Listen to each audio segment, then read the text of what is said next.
Türkiye Tashqi ishlar Ministerligi Sharqi Turkiston haqidagi andishlarni Xitoyga yetkazdi.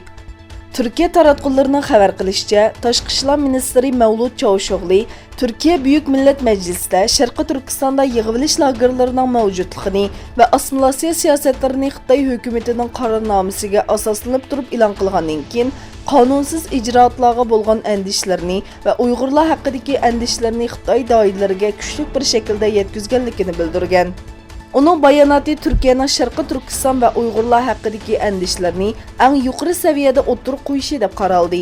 Shuning bilan bir vaqtda Qozog'iston Tashqi ishlar ministrligining bayonotchisi Oybek Smadiyarov Xitoy qozoqlarining uylarida nazarband qilinganligi haqidagi xabarlar qarta Xitoy tarafni har vaqt qonunlarga uyg'un, real va odil harakat qilishga chaqiramiz dedi.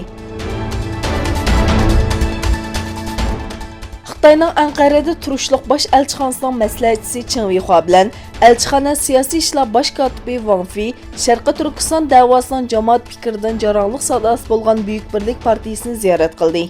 Buyuk Birlik partiyasining bosh kotibi Uzayir Tunch ziyoratga kelgan Xitoy elchixona amaldorlarining Sharqi Turkiston haqidagi so'zlardan beyaram bo'lganligiga doir shikoyatlariga qarta u yer Türklerning ona yurti Sharqi Turkistondir. Minglarcha yillik tarixi bo'lgan Türklerning ona yurtidir. Biz Türk millatchilari va alparanlar bo'lish sifatimiz bilan Türklerning zaminini Sharqi Turkiston deb ataymiz deb javob berdi.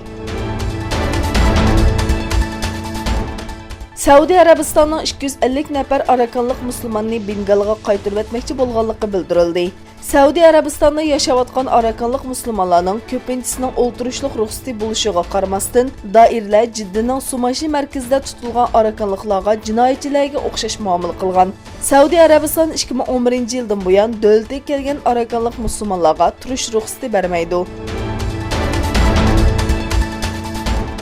Taliban tashkiloti Afg'onistonning janubidagi bir harbiy bazaga bomba qachilangan avtomobil bilan hujum qildi. Afg'oniston harbiy doiralari harbiy ta'lim-tarbiya bazasida yuz bergan portlashda 126 nafar bexatarlik xodimining hayotidan ayrilganligini e'lon qildi.